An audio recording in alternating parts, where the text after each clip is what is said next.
आज बात करेंगे डाइजेशन का। ये आपने बनाया है? यस, ये मैंने बनाया। डाइजेशन मीन्स जो हमने खाना खाए उसका पचना, ठीक है? यस। कैसे वो डाइजेस्ट हुआ, पचा जा करके जो खाना खाए हम, क्योंकि पचने के बाद ही जो है जो न्यूट्रिएंट्स है उसका फायदा मिलेगा बॉडी को। ओके। तो ये डाइजेशन जो है बहुत ही कॉम्प्लेक्स प्रोसेस है। यस। ये एक पूरा सिस्टम है यस। जिसके जरिए जो फूड है, जैसे हम खाना खाते हैं तो उठा करके मुंह में खाना को लिए, यस। खाना को लेने के बाद दांत से उसको चबाते हैं। यस। दांत से चबाया हम लोगों ने, उसके बाद जो टंग है ना वो Yes. खाना को आगे पीछे करता है, उलट पलट करता है। Yes. मुंह में सलीवा जो है यस। प्रोड्यूस होता है यस। और ये प्रोड्यूस करता है salivary gland. Salivary salivary gland. Gland saliva produce करता है, यस। ठीक है? सैलिवा प्रोड्यूस करता है ये। प्रोड्यूस। हाँ, सलीवा प्रोड्यूस करता है, सलीवरी ग्लैंड। जब हम खाए तो हमारा जो डाइजेशन है ना वो मुंह से स्टार्ट हो जाता है। जैसे मुंह में खाना गया तो ये चबाना, सलीवा का उसमें मिक्सअप होना, टंग के जरिए खाने को आगे पीछे ऊपर नीचे करके मिक्स करना सलीवा उसके अंदर। Digestion starts from mouth. Mouth. Mouth. Mouth ये स्टार्ट हो गया कहाँ से? माउथ से। माउथ। ये मत सोचिएगा कि डाइजेशन पेट में जाने के बाद ही चालू होता है, नहीं। Digestion starts from the mouth. Mouth में उसका चेविंग, उसमें सलीवा का मिक्सअप होना, ये सब चीजें माउथ के अंदर होता है। यस। और जब चबा ली, उसके अंदर सलीवा मिक्सअप हो गया यस। तो जो फाइन पार्टिकल्स हो गए खाने का, यस। वो आपके थ्रोट के जरिए, यस। ये जो पाइप आपने बनाया है, ये आपने बनाया ना? ये फोटो आपने बनाया? यस। ये आपने बनाया है? Very Yes. good. तो ये जो खाना मुंह के जरिए, इस पाइप के जरिए पेट के पास पहुंचता है। This is stomach. हाँ, ये आपने दिखाया। ये जो जे टाइप का जो शेप है, बैग, यस। हाँ, बैग लाइक स्ट्रक्चर, ठीक है? Bag like structure, this is called stomach. जो आपने दिखाया है यहाँ पे, ये बैग लाइक स्ट्रक्चर है। तो ये खाना जो है, जो आपने चबा लिया, उसमें सलीवा मिक्स हो गया, Yes. वो इस पाइप के जरिए पेट के अंदर पहुंचता है। क्योंकि ये पाइप की एक ओपनिंग तो थ्रोट में है, गले में है, और दूसरी ओपनिंग कहाँ है? पेट में है।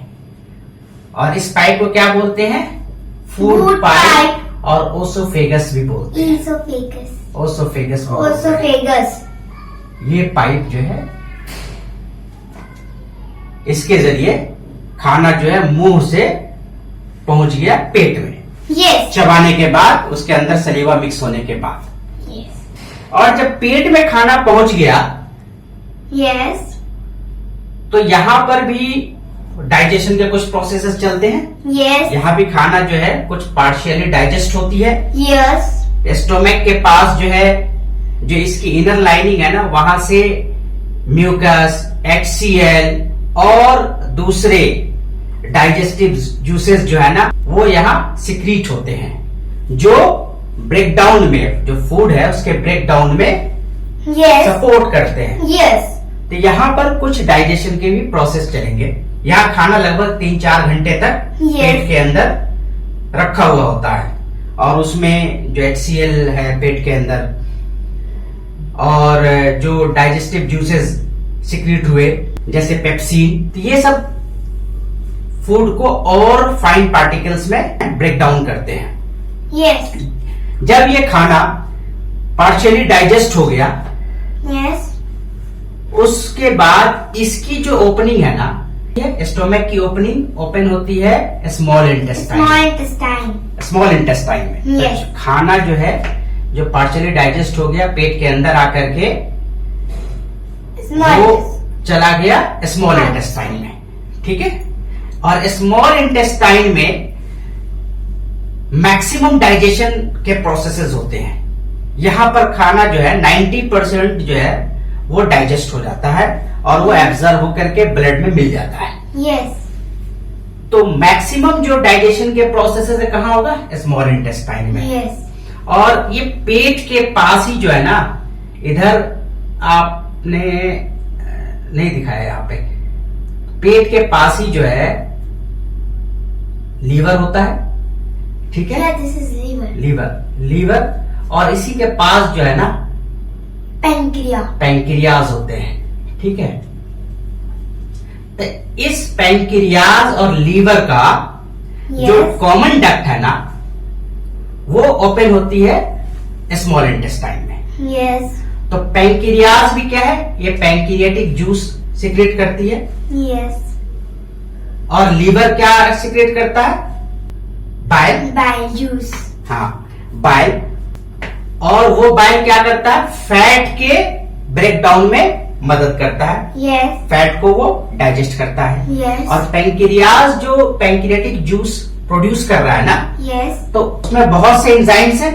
Yes. तो वो एंजाइम फैट को भी, प्रोटीन को भी, कार्बोहाइड्रेट को भी ब्रेक डाउन करता है। Yes. तो ये मदद कर रहा है पैंक्रियाज अपने पैंक्रियाटिक जूसेस के जरिए Yes.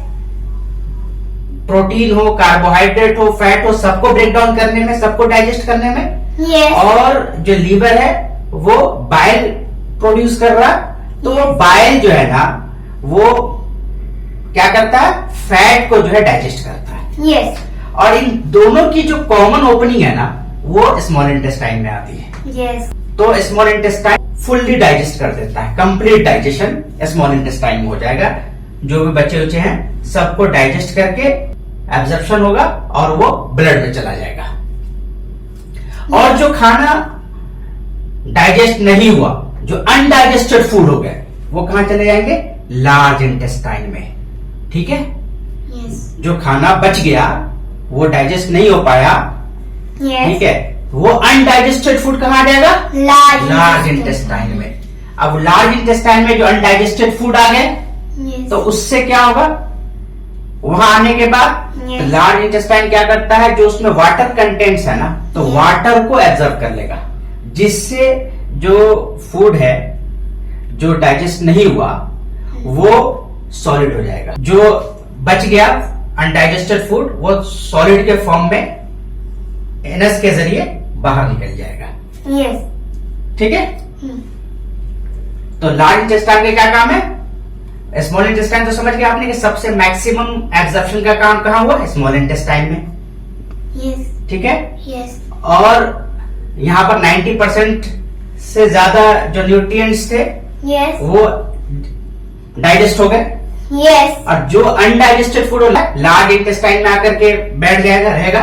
Yes. और जब बाहर निकलना होगा तो वो एनस के जरिए in the form of stool वो बाहर आ जाएगा। Yes. और जब तक बाहर नहीं आएगा तो कहां बैठा रहेगा वो? Large intestine. Einstein. यहां पर वाटर को थोड़ा एब्जॉर्ब करेंगे जिससे जो स्टूल है वो सॉलिड स्टूल हो। Yes. तो ये है मेजर काम। पूरा आपने जो डाइजेशन का जो प्रोसेस देखा, और ये जो पूरा माउथ से स्टार्ट हुआ और एनस से बाहर निकला undigested food Yes. After digestion, Yes. ठीक है? तो ये जो पूरा प्रोसेस है ना, Yes. ये जो पूरा नली है, इसको हम लोग कहते हैं, इस नली को क्या बोलते हैं? Alimentary canal. Alimentary Canal. Canal.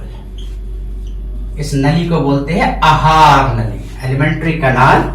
और हिंदी में क्या बोलेंगे इसको? आहार नली। ये आहार नली क्या हो गया? माउथ से स्टार्ट हुआ और ये ओसोफेगस पाइप होकर के, स्टोमक होकर के, स्मॉल इंटेस्टाइन होते हुए, लार्ज इंटेस्टाइन होते हुए एनस तक, ये जो पूरी नली है इसको हम बोलेंगे एलिमेंट्री कैनाल, Yes. ठीक है? Yes. और ये कितना मीटर का होता है एलिमेंट्री कैनाल? अगर आप एक ह्यूमन बीइंग में की बात करेंगे तो ये अराउंड 30 फीट का होता है। ये 9 मीटर के आसपास 30 फीट का होता है एलिमेंट्री कैनाल, ठीक है? ये आसान नहीं है, ये प्रोसेस जो है डाइजेशन का बहुत कॉम्प्लेक्स है। Yes. इसमें बहुत से एंजाइम्स हैं, बहुत से जूसेस हैं Yes. जो काम करते हैं डाइजेशन में, Yes. ठीक है। Yes. और ये जो एलिमेंट्री कैनाल है वो 30 फीट का ये पूरा ट्यूब है, Yes. कंटिन्यूअस ट्यूब है, that is of 30 feet. Yes. इसमें जो ओसोफेगस पाइप है, Yes. ये ओसोफेगस पाइप अराउंड जो है, ओसोफेगस पाइप जो है ना, इसका लेंथ होता है around 25 centimetre, 25 centimetre. Oesophagus pipe की जो लेंथ हो कितनी है? 25 सेंटीमीटर। 5 centimeter. और जो स्मॉल इंटेस्टाइन है, जहां पर सबसे ज्यादा डाइजेशन का काम हो रहा है, Yes. वो कितना मीटर है? उसकी लंबाई कितनी है? 9. स्मॉल इंटेस्टाइन की जो लंबाई है वो अराउंड 22 फीट है। ये स्मॉल इंटेस्टाइन का साइज है। हल्के में नहीं लीजिएगा स्मॉल इंटेस्टाइन को, नाम है स्मॉल, है सबसे बड़ा इसमें, है ना। Yes. और जो लार्ज इंटेस्टाइन है, ये इसकी लंबाई कितनी होती है? लार्ज इंटेस्टाइन का ये होती है 5 फीट के बराबर, 5 फीट। स्मॉल इंटेस्टाइन 22 फीट और लार्ज इंटेस्टाइन 5 फीट का होता है। Yes. अब स्मॉल इंटेस्टाइन 22 फीट का है, Yes. लार्ज इंटेस्टाइन 5 फीट का है। Yes. तो आप मुझे ये बताइए कि स्मॉल इंटेस्टाइन को स्मॉल क्यों बोलते हैं भाई, लार्ज इंटेस्टाइन को लार्ज क्यों बोलते हैं? जबकि भाई स्मॉल इंटेस्टाइन तो बहुत बड़ा है, Yes. 22 फीट का है भाई, Yes. और लार्ज इंटेस्टाइन 5 फीट का ही है। Yes. ये इसलिए बोलते हैं, है तो लंबाई इनकी ज्यादा स्मॉल इंटेस्टाइन का, Yes. लेकिन जो उसकी चौड़ाई है ना स्मॉल इंटेस्टाइन का, वो पतला होता है, वो कम होता है। और लार्ज इंटेस्टाइन ब्रॉड होता है, वो चौड़ा होता है। उस विड्थ की वजह से, उस चौड़ाई की वजह से इसका नाम लार्ज इंटेस्टाइन रखा गया है। और चूंकि चौड़ाई इसकी कम है, ये पतला है, ये पतलू है, तो इसलिए इसको हम स्मॉल इंटेस्टाइन बोलते हैं। लेकिन लंबाई स्मॉल इंटेस्टाइन का ज्यादा होता है। Okay. तो ये है पूरा आपका डाइजेशन Okay. का पार्ट। Yes. आपने देखा एक चीज को, Yes. लंबाई तक में हमने बताया आपको, Yes. सलिवरी ग्लैंड का काम बताया, Yes. सिक्रीट सलिवा। Yes. पैंक्रियाज का काम बताया आपको Yes. कि ये पैंक्रियाटिक जूसेस को सिक्रीट करते हैं, Yes. और वो पैंक्रियाटिक जूसेस जो है digestion of protein, carbohydrate, fat सब में काम आता है। एग्जाम्पल के तौर पे पैंक्रियाटिक जूसेस हैं, Yes. उनमें ट्रिप्सिन है। Yes. ट्रिप्सिन एंजाइम जो है वो डाइजेस्ट करता है किसको? प्रोटीन को। पैंक्रियाज से सिक्रीट करता है एमिलेज, और एमिलेज डाइजेस्ट करता है कार्बोहाइड्रेट को, स्टार्च को। और पैंक्रियाज ही सिक्रीट करता है लिपेज को, और लिपेज डाइजेस्ट करता है फैट को। Fat. तो इस तरीके से जो पैंक्रियाटिक जूसेस है ना, Yes. वो प्रोटीन, कार्बोहाइड्रेट, फैट सबको ब्रेक डाउन करता है, सबको डाइजेस्ट करता Yes. है। लीवर का तो समझ ही गए Yes. कि लीवर जो है सिक्रीट करता है बाइल को, Yes. Which help in the digestion of the fat. Yes. ये पूरा सिस्टम है ह्यूमन बीइंग में Yes. डाइजेशन का। Yes. इसको ध्यान रखिएगा, Yes. समझ के पढ़िएगा। Yes. ये स्मॉल इंटेस्टाइन क्यों है ये पता होना चाहिए आपको, जो हमने बस समझाया आपको। Okay. लार्ज इंटेस्टाइन को लार्ज इंटेस्टाइन क्यों बोलते हैं ये भी समझा दिया हमने। मैक्सिमम डाइजेशन कहाँ होता है ये भी समझा दिया आपको।